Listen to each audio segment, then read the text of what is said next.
So, Carolyn, I think the first thing we should do is we should probably kind of talk a little bit of our school and the students that we serve, and I feel like that's the best place to start.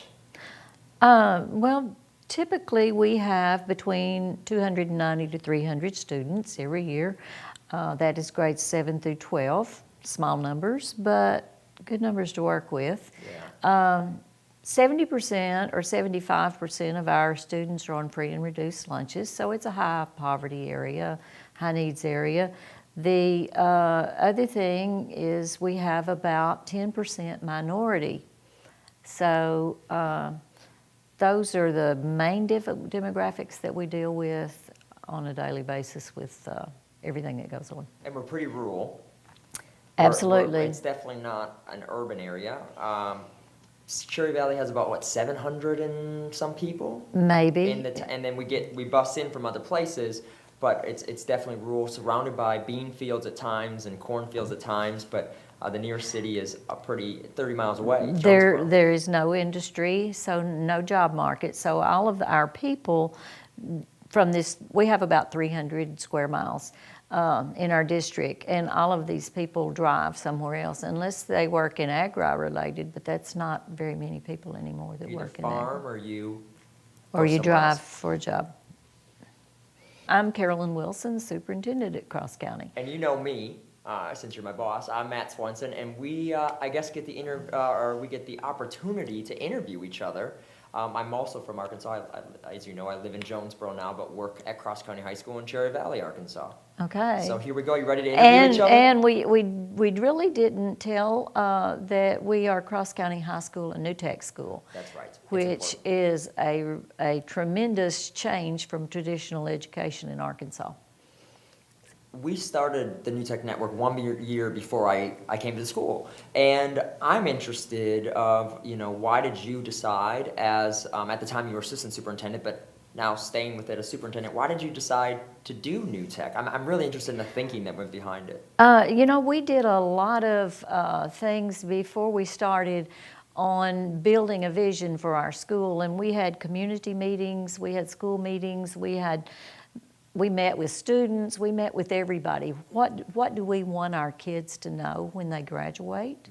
That's how we came up with this current mission, because it was always the same answers. We want them to be able to communicate orally and in written, and we want them to be able to think and problem solve and use technology. And we had these same things every time, and so then we began to explore. We went to different schools, we went to different settings. We went to Manor New Tech, and it was like we were totally blown away by it. And when we got back to the car after that visit, everybody was so wound up, and this is it. This is what we want right here. So that's how we drifted into going New Tech. We kind of thought for a little while we could do a little bit of this ourselves, but we quickly realized, we're not capable of this on our own, and that's when we joined the New Tech Network. And I'm just interested again of has the journey changed over time? I mean, you've been superintendent now for a number of years. How's the journey been, and has it changed? Just your thinking from the top of the leadership chain. I think on the beginning, we had reluctant staff, and we lost several people. But the staff that we get now, they know what we're about. They're there because they want to be there. They're there because they believe in what we're doing. And so that all comes forth, and so it's getting easier now. The new group of teachers we have this year, what do you think's the difference between that group and the group we had, say, 4 years ago? The first year I went, the Yes. biggest difference is not that group was great too, but there's a lot of positivity and excitement around what we're doing, even though I think those people are nervous and scared and thinking, am I going to be able to do this? They're not thinking, oh, I don't want to do this. Right. And I think that's the big difference, is that we become kind of a proof point that this can work. And if you're going to work at Cross County, we're going to do education a little differently. Right. So. And they come into it knowing from the front this is what we're about. This is what we're going to We do. do it right in the interview. So, and I think they're more confident about it because that's what they want to be in. So, I'm curious to know what prompted you on the beginning with the College and Career Access Program. I know you came to me early on, but what led up to that? So I think there's a lot of different factors, and you might find this interesting, but the first thing I was worried after working at our school for a year about our student, what they were doing at post-secondary. I think we all were, to a certain extent, but for me being new, it just made me nervous that our students didn't seem to have some of the knowledge that I had when I was in high school. Maybe they didn't have an ACT score, or maybe they didn't have a lot of options that they applied to. So I thought, okay, this seems to be a concern, but I didn't have necessarily a solution, right? It's too easy to just say, oh, there's a problem. And so before I came to anyone about it, I really wanted to learn what others were doing, and that's when we started communicating with other schools, such as KIP out of Helena, who's doing a lot of work in college access, about what does it look like in our community? What does college access look like in our community? So it really started out of concern and a look at the data, and then moving into like what are some things that we could try that were small. Because at that point when we started, there wasn't even any staff for it. I think we were just like, let's put some strategies in place that first little bit. And Mr. Avola and myself were like, okay, we can do some things. And what I think I realized real early on was as teachers, we feel really good, and I don't think this is a bad thing, but we feel really good when we feel like we tell kids, like it would be a good idea to go to college, or we feel like that should be enough, and it clearly isn't for students that are first generation like ours, and many of them coming from situations of poverty. So that was the first step, is just looking at kind of just very broadly, what are our students doing, and then diving into the data, and then getting some help and starting the conversation. And then it flowed. It did flow. Yeah. It did flow rapidly, I think. But, I'm interested to know what prompted, was it, I attribute a lot of this to you and Keith Bardsley. Yeah. I really do. Yeah. But I know there was a lot of other involvement in that. And where did we come up with the idea, and I know we borrowed from KIP. Mm-hmm. So how have we adapted that to make it ours? Yeah, so first off, I think you're right to say that there's so many people involved in this program. Keith didn't come into year 2, but his involvement, and we can talk more about the career element, but was instrumental in a lot of that. But what we found was that KIP was college for all. And that model sounds really awesome when you're a charter school like them, and we're a district conversion charter, but they're that standalone charter. Those students are choosing to go there. So at the very first thought was, when we saw it, is like, let's do it. Let's just do what KIP's doing. That was my first thought going in, is let's just take what they have and let's apply it to Cross County, and we can we'll say we built something, it will be great, and we can give them all the credit, and I don't care as long as kids have great outcomes. Sure. But what we found out really early on is that's not who we were as a school. That's not who we were in our DNA. So we had to change our vision. Remember, our vision at first was very focused on kids going to college. Right. And then our vision became about a little bit with college and career, and then it went to this idea of choices. And I think that's when it was a game changer, because we want our kids, and you want this, and everybody at the district wants this, to have choices. Absolutely. Of course we want kids to go to a variety of places, and if no kids went to 4-year colleges, I'd be disappointed. I would be, because I don't think that we want to be below the national and state averages and those things, and we're definitely going to have kids think, especially thinking of that keynote of getting to that third level of those jobs that allow them to live great lives. But every kid is different, and for some kids a technical path or military or community college, then 4 years is great. And I think it took a lot of thinking, and we had tough conversations. I remember us having tough conversations. Absolutely. I remember having a tough conversation with the principal and with some community members, but no one can disagree with choices. Right. Because everybody wants better Everyone deserves a choice. That's right. And everyone wants better for their kids than what they had. It doesn't matter if they come from poverty or if they're first generation. Every parent wants something better for their kids deep down inside. And I think as educators, we want everything for our kids. Talk to me a little bit about how you brought parents into this. How did we get the community and the parents involved? Because I know you've got that relationship now, but how did you establish that? I think a lot of the work, and I think Keith would say the same thing, comes down to just hustle. is going out there and working. And I had a parent meeting my first year with every single senior and their parent, and just laying down the line, like, my goal for your kid is that they have choices. What's your goal for your students going forward? And opening up that dialogue. And now I actually have parents, thinking of the alumni, I have parents reaching out to me just as much as kids saying, hey, my kid, they didn't call you, but they're having trouble with this. Can you give them a call and can you help them out? Because a lot of our parents do have maybe the expertise. There's some that went to college themselves, but many don't. And they say, I want my kid to be successful if they're going to go off to post-secondary, but I don't have the resources to help them, and just because I didn't go myself. And can you help them? And I'll be right there with you. Mm-hmm. So I think it took a lot of hustle and crazy long nights sometimes till 7, 8 o'clock having to meet with parents because they have to work too. But that's what made it successful, is the ability to connect directly with those people and then have our parent night. So we have a parent night, as you know, for every grade level, Absolutely. 7 through 12, and connecting with them as much as we can. Tell me, I know right now we're talking about expanding the program this coming year. Tell me a little bit about our expansion. So the expansion, a lot of it, and I'm just going to be real with the audience, a lot of it comes down to money. So how much we're able to expand is going to come down to how much funding we're able to get from our funding sources in different places. And we've done some pretty inventive things when it comes to funding this program and writing grants and really being progressive as we can in that. But what we'd like to set up is a partnership with some Arkansas schools, possibly KIPP and some of their partners.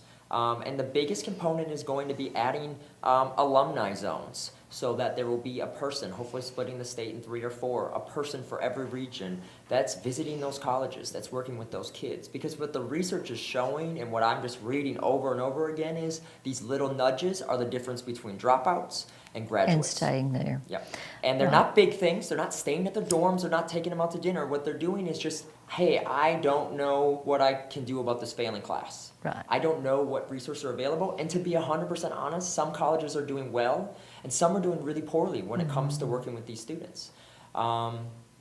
And they need to do a better job, and I think that will be another component of our expansion, is there'll be some political clout in that, and the ability to work with those colleges, partner with those colleges, and say, this is what our students need at Cross County High School, and students in the Delta in general. Right. And to hear you talk about it, it seems like we're still spoon-feeding them just a little bit. Yeah. So when are we going to get that self-advocacy in there so that students learn to advocate for themselves, so that they don't always have to come back to us, that they develop some independence on that? Yeah, I think it's a tough question. I got to be honest. I think that if our school gets to that place of that prime NETEC school where that's happening, 7 through 12, which I think we're working towards, but definitely not there yet, I think it's going to be easier. But to be honest, when we look at the data for first-generation students, there doesn't need to be necessarily spoon feeding, but there needs to be support throughout their 4 years.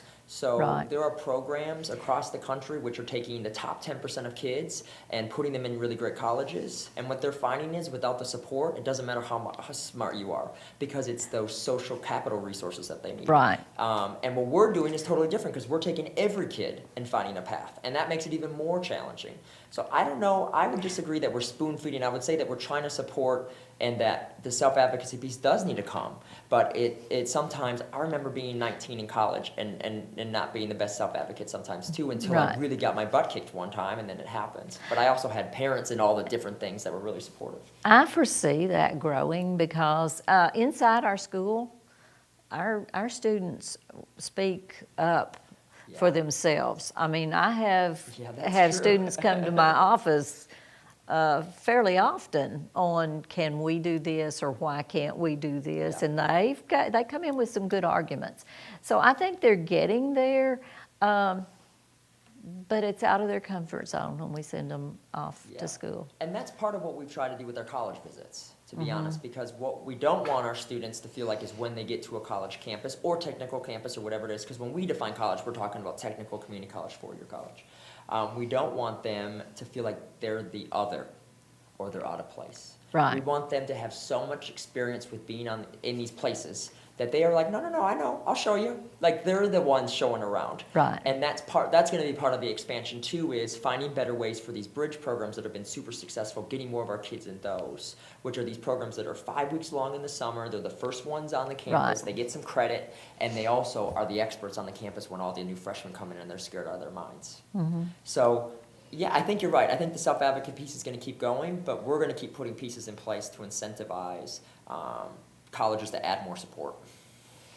So you've got in the back of your mind some new funding sources, right? Yeah, we're going to find stuff. Isn't that why you're the superintendent? You're the one helping us out with that one. But I mean, we're working with Keith and, continuing to do these partnerships with Kip, and my new role as the assistant principal and the director is going to allow me to have some time to do some different things. So I think it's going to be good. Okay. I think it's going to be good going I think it's going to be. We've already proven that it's too good not to do. So it's kind of one of those things that when we start out, we're going to try this, but when we see that it's working, that's not something that we're willing to give up. We can't pull back. Yes. And I think one thing that's great about this program is that we're so thoughtful through it all. Like, if we would have sat here at the very beginning of the program, we would have no clue. We wouldn't have been even close. No. Because I can tell you the things we would have said are going to be the case were not even in the realm. But because we went through the process in a thoughtful way and pushed each other, you pushed me, the principal pushed me, I pushed back often, you could probably say. And Keith was always pushing everything. And all the other teachers being involved and them taking up. I mean, I cannot tell you how many teachers have said, I want to learn how to do the FAFSA so I can work with kids. Or I want to do this, I want to go on this college trip with you because I want to be able to have those conversations. And when it becomes a system like that of thoughtfulness, I think it's not only powerful for college access, but just for our school in general. Absolutely. So, the program that, the evening that Keith put together for the 11th grade last year, the networking, yes. address that a little bit. And Yeah. I'm a little bit worried about, can we repeat that at that level? Well, but Keith's here now, so we can do anything we want. Absolutely. We've still got Keith. So I worried about losing So I him. will tell you, and I can talk a little bit about the career element too, and I think that will give us some context. So I think the first year we focused on post-secondary, and when we meant post-secondary, we meant community college, technical school, and college, and four-year college. And that was great, and I think if we would have kept on that track, we would have been okay, but we wouldn't be where we're at. So where we added Keith in is actually he came to me one day in my office and he said, I got an idea. And I love ideas. So he came to me and he said, I really want to add some career elements in.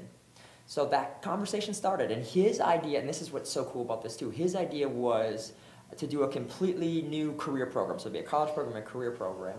And through, again, the thoughtfulness and the thinking and the pushback and the different things, it just became another element of the program. And what he had was great, but what we have now is better. And that's that synergy piece. So we added that college and career course. All 11th graders take that, and that is a course where you learn about the ACT, and you learn, you do some prep in that. You do a lot of college access stuff when it comes to vocabulary and kind of getting more information about how the college process works. You get those life skills, the interview skills, different things, and then career orientation. And part of that was that networking night, and what Keith was able to do was unbelievable. So we rented a space in Memphis, and we catered it in, and we invited, he invited 100 business people, and 80 of them showed up. And we brought 40 kids, and they spent 2 hours eating dinner and then rotating around like cocktail hour without the cocktails, networking, handing out cards, getting information, setting up internships, and learning what it's like to be in those business organizational settings. And our kids killed it. They really did. And the business people were just as involved in it and just as enthusiastic when it was over as our students were. And so that was impressive to me. I hope we replicate that. Yeah, it's all going to come down. I think we're going to be able to. I think we're going to make it work in the finances. It's going to come down to that. And I think what that helped us with is, remember, we do those 2 job shadows every year for every 11th grader, so they job shadow for a whole day twice. Think about the context we made from those 80 business people who had no clue who we were. He just sent out random emails and made phone calls. They show up and they go, oh, this is something different, and now we got them on. And if we could do 80 next year plus another 80, now we got 160 and we just build our network. Right. So Matt, let's talk a little bit about the data that we've collected over the last couple of years and how that's impacting what we're going to be doing in the future. So one thing about this program I think is strong is we look at like a ton of data and a lot of different sources. So we of course look at the standard ones. We look at ACT data. We look at the percentage of our students who are going to school, where they're going, what type of school. We look if they're staying or not using a program called Naviance in the Clearinghouse. But then we're also looking a lot at survey data and what our kids are saying. Sure. And I was really excited last year that kids, over 90% were saying that this school is preparing them for college and career. And that, the kids were taking the ACT at high rates and different things like that. And I think the data is where we started. Because we realized our kids weren't taking, one thing we noticed when we did our first egg was that, and we talked about this many times, kids weren't taking ACT early enough, and they weren't taking it often enough. And so much scholarship money is attached to that. And then we were finding out from diving into data that our kids weren't finishing at the rate we wanted them to, that they weren't getting the degree. So I think data's been a big part, and it's usually part of our conversations, even when we're talking informally. We'll say, even when we were doing the charter application, it came up often, our college access stuff. So data has become a big part of it, but I don't think we've fallen into this gap of whatever the data says, we're just jumping into it. We don't let the short-term stuff affect us too much. We stay thoughtful, and I think that's sometimes I see and I worry about organizations that are like, whatever the data says, that's it. We're going and we're not stopping no matter what. Instead of saying, okay, what is this really telling us and having some context in on it. So that's where we've been meeting as our admin and leadership team and really having those conversations. But yeah, I think data's been a big part of what we're doing. Okay, can you address any specific data on our number of students or percentage of students going to college? So when you think about our students in the class that we just graduated, we're looking at about 80%. 80% plus. I want to be conservative here because I don't want to overspeak, but 80% Sure. to 89%. And we were in the 40s about 3 or 4 years ago. And a big part of that has been the program. A big part of that has been this rigor and the added conversations. And what we're seeing is that these kids who are going off to are staying, which is a really exciting piece of data. And we really want, when we think about post-secondary, which is 4-year, 2-year technical school in the military, and then maybe we include the apprenticeships and the internships and different things, we'd like every one of our kids to be in one of those categories. Sure. Because if we think about the economy we're going to, and if we think about Cherry Valley, in my opinion, and they need something. They have to have something. They have to have something to be successful. So we want them to have that mobility in their life, the social and economic mobility. So 80's great, and we're really excited about the growth, but when that number's 100, then we'll have our big party. And if we can keep 100% doing something, because we want them to be happy, healthy people. And I know you talk about that a lot, about making sure that our students are able to live productive lives. Sure. And that it's not just, we would love them to be employed, but we also want them to be happily employed. Right. And that's where follow your passion comes in. Yes, which is part of our vision. Which is part of our vision, that you have to be passionate about what you're doing to be successful. I know we've talked and listened to people talk about changing jobs and whatever, and that's inevitable. But there still has to be some passion in there, even when it's growing in different directions. There still has to be passion for those people to be happy. And I think that's one thing that we're stressing to our students. The one thing that we've talked about often is the difference in what we've seen in our students on when they start talking about colleges. And I think our career wall has something to do with that. When they go by that wall every day and they see the names, tell me a little bit about the career wall and the impact you think it's had. Yeah, so it's our college and career wall, and maybe they can throw an image up of this, but it shows every institution that our kids are going to. It's right in the main hallway by the office. It's a huge 40-foot wall of plexiglass, and it has the pennant, or the military has a pennant, and technical school has a pennant, and we throw their name up there when they graduate and where they're going. And if they finish from that school, that's their legacy at Cross County High School. They have a big placard that says the year they graduated, and people know that they finished their program, their certificate, whatever it is. And I think that sends a message, because what we see is these young kids who are going, which is really fun to see a 7th grader point up and go, I would really love to go there. I love that senior. He was so cool. I wish I could be as cool as Sure. him. And I want to go where he went. And I think it's a magical feeling when you see that. And you see parents come and they want to show when the aunts and uncles come. Like, look at, there's John. He got up on the wall. You can see him. And then the other side of the wall, we have all the acceptance letters from our kids because we want them to be celebrated throughout their senior year and to have that kind of good peer pressure where they see other friends have choices and they want to have them too. And I think that's not a negative thing. We want them to they get peer pressure in a lot of negative ways. We want them to have peer pressure in a positive way, which is that we're growing as a class, we're building a culture, and for us, choices is that culture. So tell us a little bit, or tell me a little bit, and refresh me on how we get students to apply to colleges and what that goal is. I mean, how do they decide where they're going to apply? So it starts super early. It usually starts in the beginning of the 11th grade where they start kind of identifying schools. We try to get them to identify at least 6 schools or programs that they'd be interested in. So things that maybe would be considered safety, probably going to get into that. Some core ones they're likely to get in, and then those reach, which are they might or might not get in.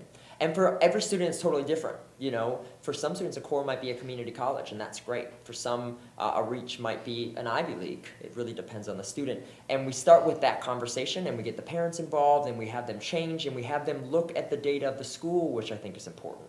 So we want them to know before they go and make a pretty big purchasing decision, unless they're getting a full ride, what's the graduation rate of that school?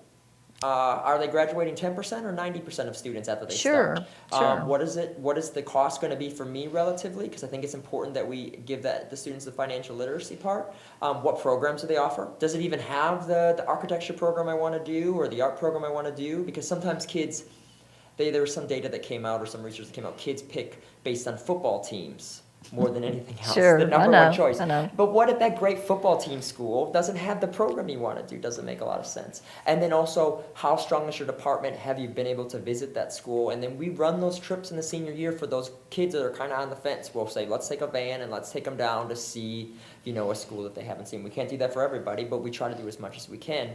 And then from that point, every kid applies. Last year we had, I think it was 97% apply to at least 3 schools. We do something called College Sign-Up Day, and it's a day where kids come together, and we got at least 3 schools that came to the location, and we have a bunch of other applications around, and they pick 3 and they sign up for them. So at the minimum, kids are being accepted to a school because we always pick one that is an open enrollment school, meaning it accepts everybody, and then they apply to 3.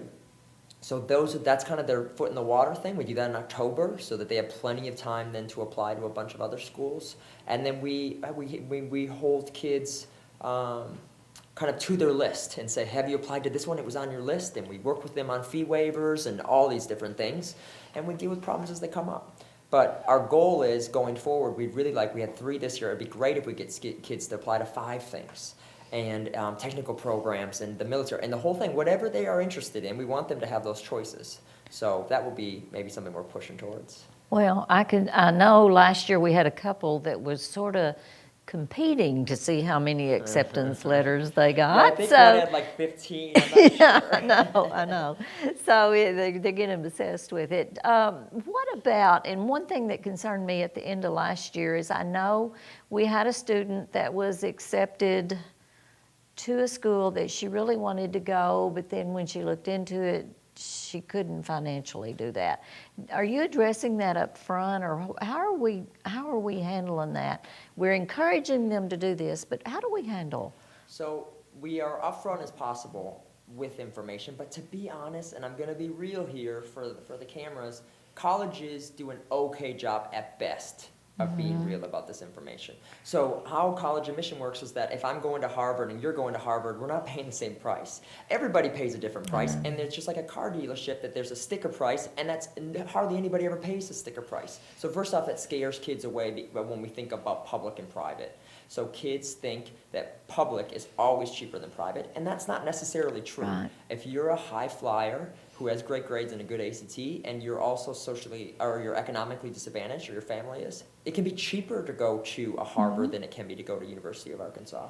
So we try to get some of that going, but we also understand that financial aid packages for a lot of Arkansas schools don't come out till the summer that they're going to go.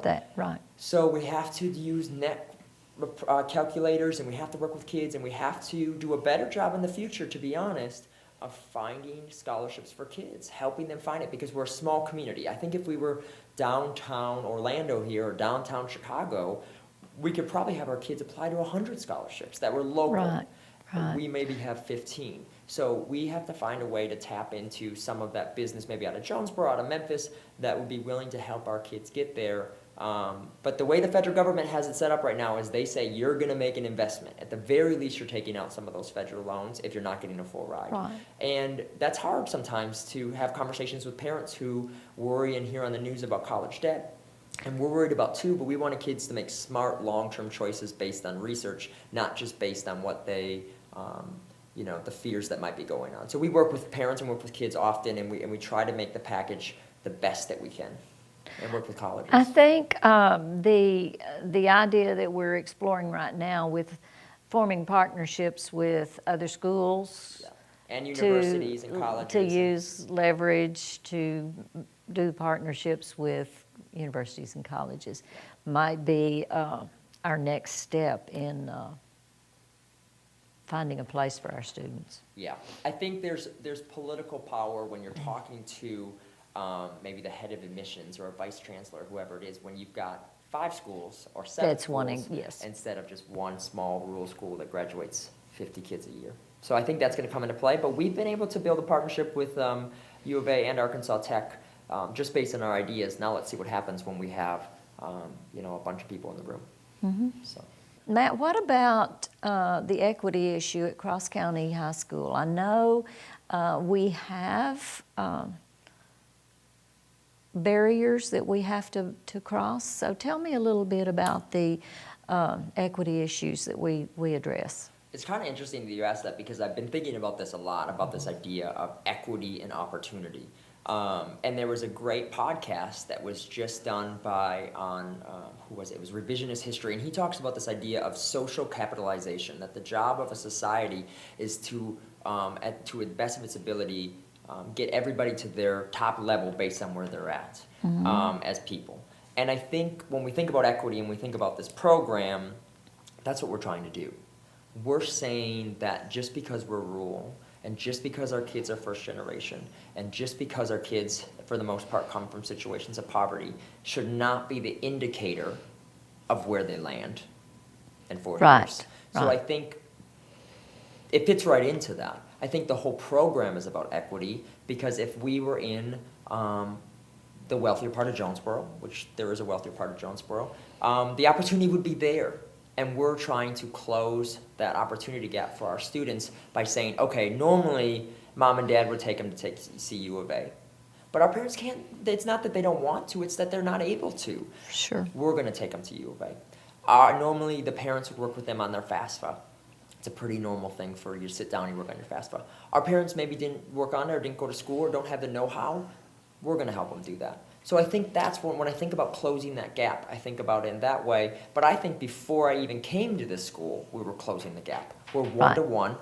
We brought in high-speed broadband as fast as some colleges have. We have Wi-Fi for all. Kids get to take their computers home. We have made it possible for kids to do activities in some inventive ways. By the way, we bus them or van them or whatever it is. We make it happen for kids. And though we're not perfect, we're always trying to close that gap. We, right now, one of the things I'm looking at is putting Wi-Fi on the buses for the students. Is that possible? And you know what? It wasn't, and it didn't come to me that would help this program, but it really started out of my thinking about discipline on the bus. Yeah. If they had the Wi-Fi access and stayed busy, got some of their work done, then it would help the discipline. But it would also help this issue too. Yeah. And I know we have kids on our campus after hours that come up and sit in the parking lot and use do the some Wi-Fi. work, and Yeah. do some work. 'Cause it's the only place within 20 And we minutes. have kids that go to other areas, Walmart, to access their Wi-Fi. So we still don't have that connectivity for everybody, Yeah. but I think we are finding ways around it.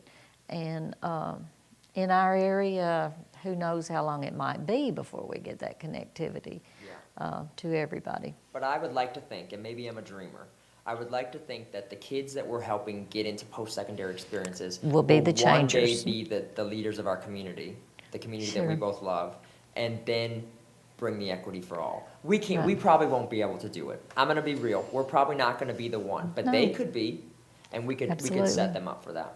Absolutely.